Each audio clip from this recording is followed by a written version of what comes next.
Hello students, welcome in the class.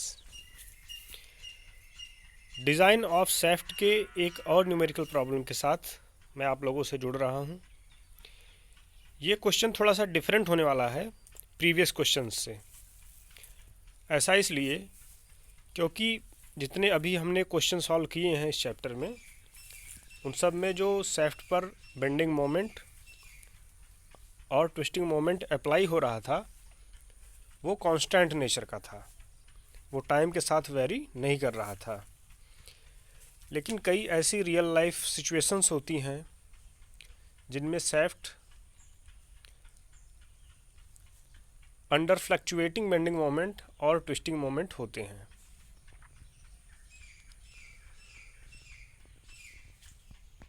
तो इस तरह के क्वेश्चन में कुछ खास चेंज नहीं है, केवल एक माइन्यूट चेंज होता है जो हम इसको यूज करते हैं और फिर क्वेश्चन को सॉल्व करते हैं। वो मैं आपको सॉल्यूशन में डिस्कस करता चलूँगा। क्वेश्चन है design a shaft. Design a shaft क्या मतलब है? सैफ्ट का डायमीटर फाइंड आउट करना है।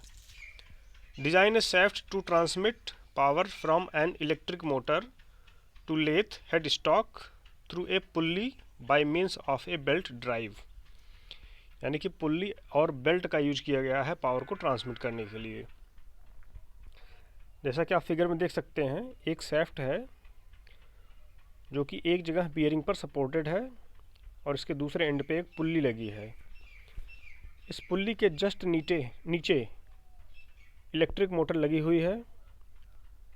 उस मोटर में भी एक पुल्ली होगी, तो इस पुल्ली को उस पुल्ली के थ्रू बेल्ट से कनेक्ट करके पावर सप्लाई किया जा रहा है। ये भी बताया गया है कि weight of pulley is 200 Newton. Pulley का खुद का वेट है 200 न्यूटन और ये पुल्ली बियरिंग के सेंटर से 300 मिलीमीटर दूर प्लेस की गई है। पुल्ली का डायमीटर है 200 मिलीमीटर, यानी कि इसकी रेडियस हो जाएगी 100 मिलीमीटर। इस सैफ्ट को जो पावर मैक्सिमम ट्रांसमिट करना है वो है 1 किलोवाट और मैक्सिमम स्पीड हो सकती है 120 RPM. Angle of wrap of belt is 180 degree. Angle of wrap क्या है? बेल्ट पुल्ली के पेरीफेरी से होके गुजरता है। बेल्ट का कुछ पोर्शन पुल्ली के कांटेक्ट में रहता है और रिमेनिंग पोर्शन फ्री होता है। तो बेल्ट जितनी दूर तक, जितने एंगुलर डिस्टेंस तक पुल्ली के साथ कांटेक्ट में होती है उसको बोलते हैं रैप एंगल। तो वो यहाँ पर 180 डिग्री है। Coefficient of friction between belt and pulley is 0.3। Shock and fatigue factors for bending and twisting are 1.5 and 2। यानी कि बेंडिंग के लिए यहाँ पर शॉक एंड फटीग फैक्टर है 1.5 और ट्विस्टिंग के लिए है shock and fatigue factor 2। Allowable shear stress in the shaft is 35 megapascal. Shaft के मटेरियल की अलाउेबल शियर स्ट्रेंथ भी दी हुई है। हमको फाइंड आउट करना है डायमीटर ऑफ द सैफ्ट। सबसे पहले गिवन डाटा नोट कर लेंगे। Weight of the pulley 200 Newton, length of pulley, length between bearing and pulley 300 millimetre, diameter of pulley is 200 millimetre, यानी कि रेडियस हो जाएगा 100 मिलीमीटर। पावर जो ट्रांसमिट करना है 1000 वाट, स्पीड रहेगी 120 RPM. Angle of wrap is 180 degree. यहाँ ध्यान देने की ज़रूरत है। क्वेश्चन को सॉल्व करते समय जो हमको एंगल रखना है वो डिग्री में नहीं बल्कि रेडियन में रखना है। तो इस बात का हम ख्याल रखें कि पहले हम डिग्री को रेडियन में कन्वर्ट कर लें, अदरवाइज जो हम सॉल्व करेंगे वो सोल्यूशन हमारा गलत हो जाएगा। तो डिग्री को रेडियन में कन्वर्ट करने का तरीका ये है कि डिग्री को हम मल्टीप्लाई करते हैं पाई बाई 180 से। इसलिए हमने 180 को मल्टीप्लाई किया पाई बाई 180, तो एग्जैक्टली ये पाई रेडियन आ गया। Coefficient of friction between pulley and belt 0.3, shock and fatigue factor for bending 1.5 है, जिसे यहाँ पर KM से डिनोट किया गया है, और KT क्या है, shock and fatigue factors for twisting, जो कि 2 है। Shear strength of shaft material 35 Newton पर मिलीमीटर स्क्वायर। तो देखिए शाफ्ट के जितने भी क्वेश्चन होते हैं उनमें हमको निकालना होता है इक्विवेलेंट ट्विस्टिंग मोमेंट और इक्विवेलेंट बेंडिंग मोमेंट, और उसके लिए हमको चाहिए है कि ट्विस्टिंग मोमेंट कितना है और बेंडिंग मोमेंट कितना है। तो सबसे पहले तो हम कैलकुलेट करेंगे टॉर्क।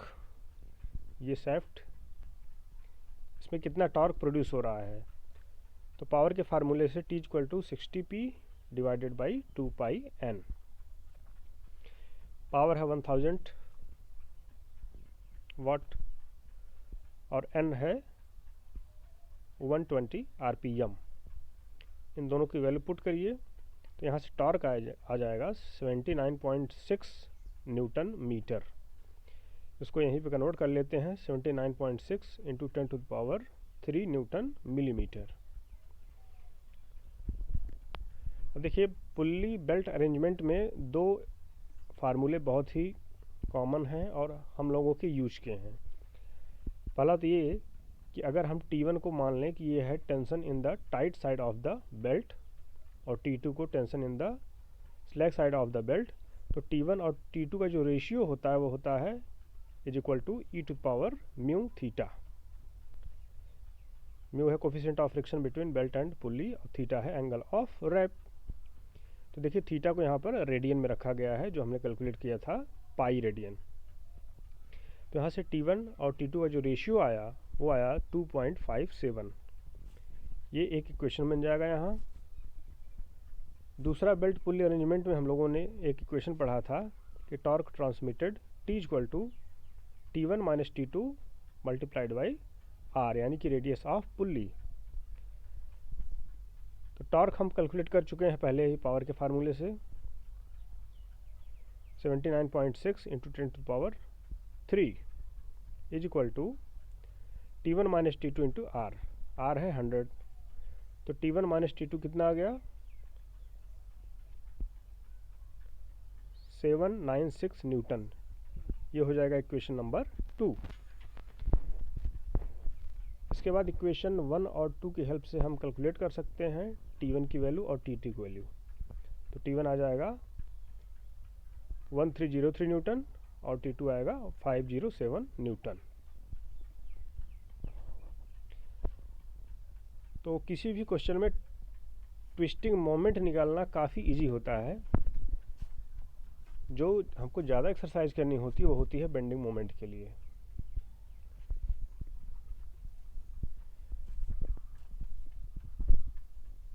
तो टॉर्क हमने पहले कैलकुलेट कर लिया था with the formula of power. अब हमको कैलकुलेट करना है बेंडिंग मोमेंट M। तो देखिए पुल्ली के पास कितना लोड एक्ट कर रहा है शाफ्ट पर, जैसा कि आप फिगर में देख सकते हैं। पुल्ली का खुद का वेट W, टेंशन T1 और T2, ये तीनों ही वर्टिकली डाउनवर्ड एक्ट कर रहे हैं। इसका मतलब बियरिंग से 300 मिलीमीटर दूर ये तीनों लोड एक साथ वर्टिकली डाउनवर्ड एक्ट कर रहे हैं। तो टोटल लोड कितना हो जाएगा, T1 + T2 + W। इसमें T1, T2 और W सब नोन है। टोटल वेट आ जाएगा at the end of shaft 2010 Newton. तो देखिए इस फिगर में, ये फिगर कुछ इस तरह से है जैसे कैंटिलीवर बीम हो जो कि बियरिंग के पास फिक्स्ड है और उसके एंड पर लोड लग रहा है। तो इस कंडीशन में जो मैक्सिमम बेंडिंग मोमेंट होता है शाफ्ट में, वो क्या होता है, bending moment M = W × L, यानी कि लोड मल्टीप्लाइड बाई डिस्टेंस। तो बेंडिंग मोमेंट हो गया M = WT multiplied by L। Total load कितना है 2010 न्यूटन, और एल क्या है डिस्टेंस फ्रॉम द बियरिंग, तो है 300 मिलीमीटर। क्या आ जाएगा 603 इंटू 10⁻³ न्यूटन मिलीमीटर।